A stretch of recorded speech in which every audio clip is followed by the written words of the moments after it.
Postulate of kinetic theory gas यो चाहिँ हाम्रो फिजिक्स र केमिस्ट्री दुईटैमा एकदमै इम्पोर्टेन्ट पोस्टुलेटहरु रहेको छ हैन। यो दुईटैमा हामीले सोध्न सक्छ र दुईटैमा हामीले यही सातवटा लेख्दा हुन्छ। First of all gas consist of molecules and molecules of all gases are alike but different. सबै ग्यासहरुले मोलिक्युल्स कन्टेन गर्छ तर मोलिक्युल्सहरु सेम भए पनि डिफरेन्ट हुन्छ एक अर्काबाट। Gas molecules are tiny, spherical, elastic and rigid.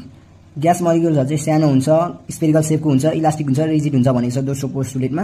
र हाम्रो थर्ड पोस्टुलेटमा total volume of molecules is negligible as compared to the volume occupied by the gas.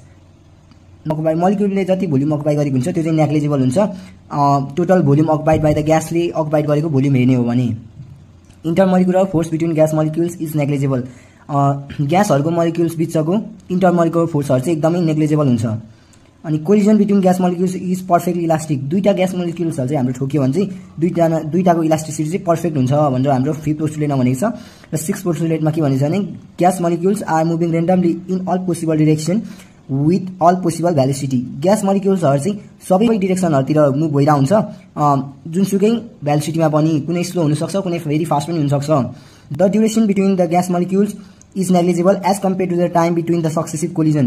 Gas molecules को कोलिजन चाहिँ नेग्लिजिबल हुन्छ सक्सेसिभ कोलिजन को टाइम ड्युरेसन हेर्ने हो भने। सो आजको सर्ट्समा हाम्रो यति नै रहेको छ काइनेटिक थ्योरी को पोस्टुलेटहरु।